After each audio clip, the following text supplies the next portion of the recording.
Hi, ladies and gentlemen. Welcome to SA Accounting Academy. Here's a short clip on one of our previous webinars. I hope that you really do enjoy it. Hello, everyone. Welcome to this webinar on decision-making acumen, more specifically, critical thinking. My name is Thirusha Nadasan. I'm a qualified chartered accountant. I also have an MBA degree. I work in a top 40 JSE listed company as a senior commercial finance manager. A lot of the work I do on a daily basis involves helping my senior leaders make difficult decisions whilst navigating our uncertain business environments. I will now hand you over to my co-presenter, Charmaine Nadasan, who will take you through a critical thinking framework and the decision-making process. I will then join you later to discuss how critical thinking can be put into practice in your work and everyday life.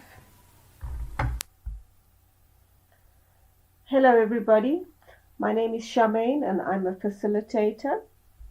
My experience has been in banking, where I've worked in the credit departments of banks, mainly evaluating business and personal credit applications and making recommendations to the credit team for either the approval or decline of loan applications. I also have had hands-on business experience, having been a franchisee of 2 franchise businesses. In this webinar, I'm firstly going to discuss a particular framework for critical thinking.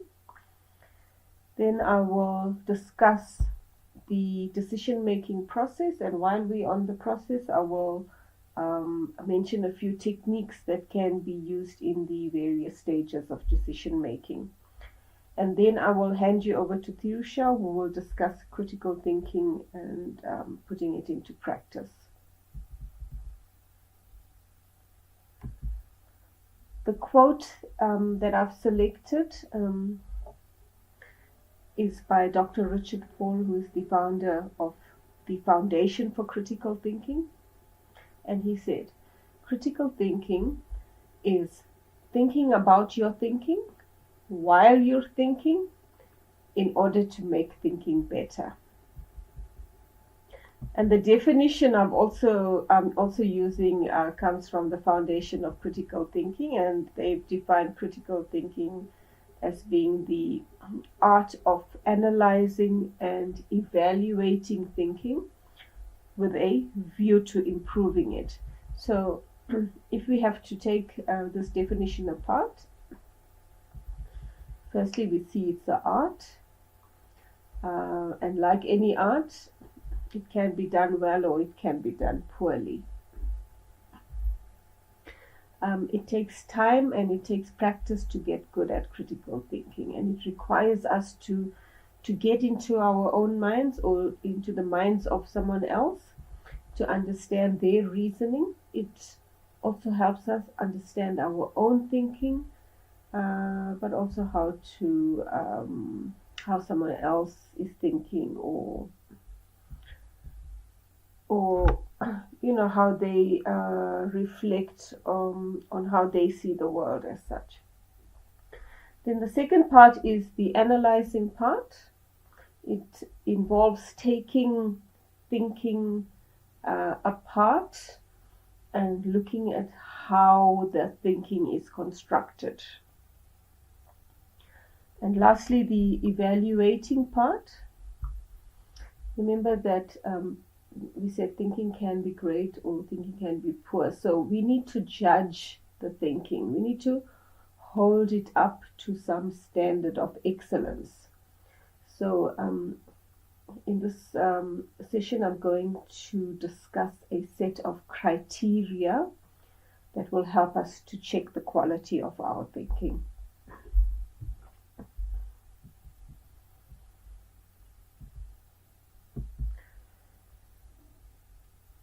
The framework that I'm going to use in this discussion is the Paul Elder framework for critical thinking.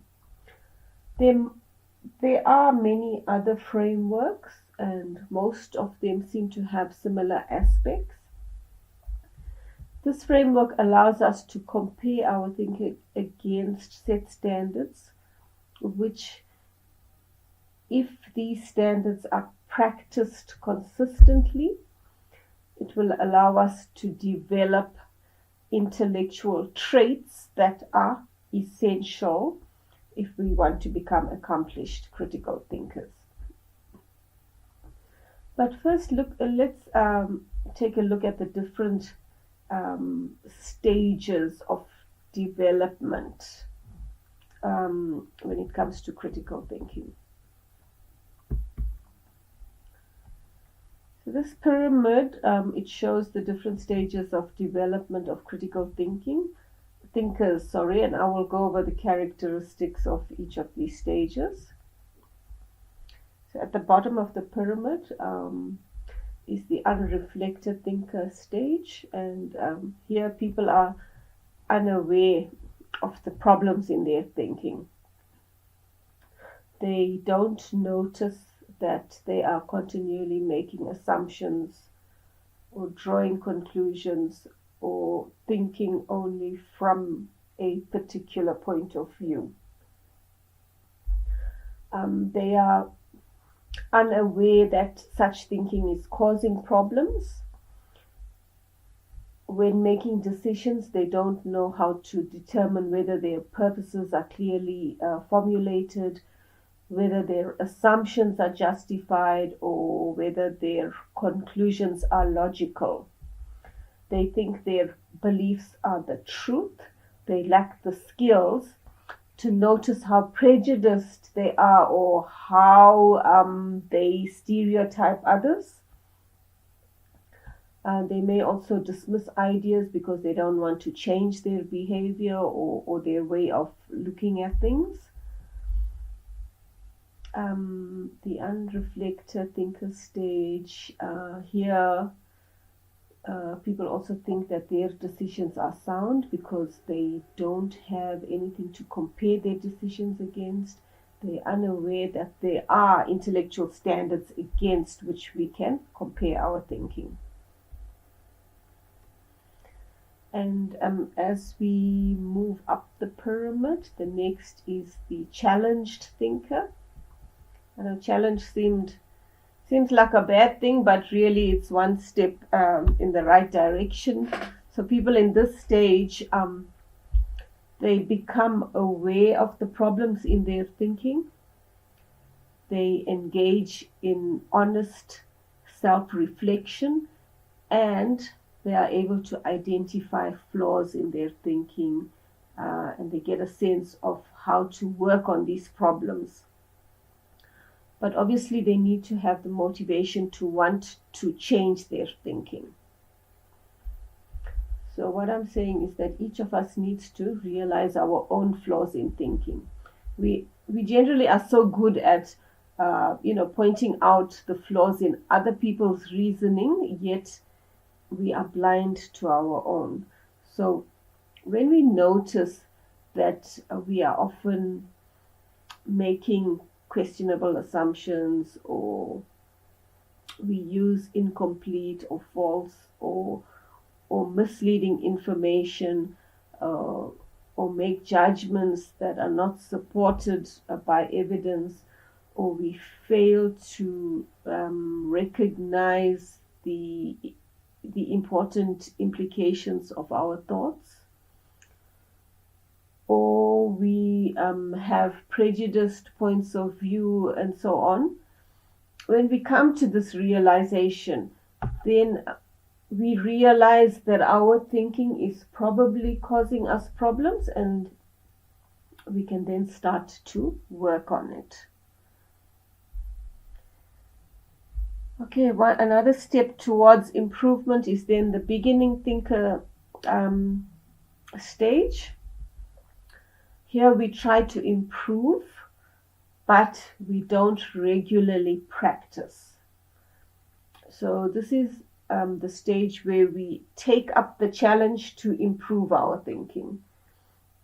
We have just realized the flaws in our thinking, and we've made a conscious decision to do something about it. I hope that you enjoyed that video. For more of our webinar videos, go to www.accountingacademy.co.za. Thank you and have a lovely day.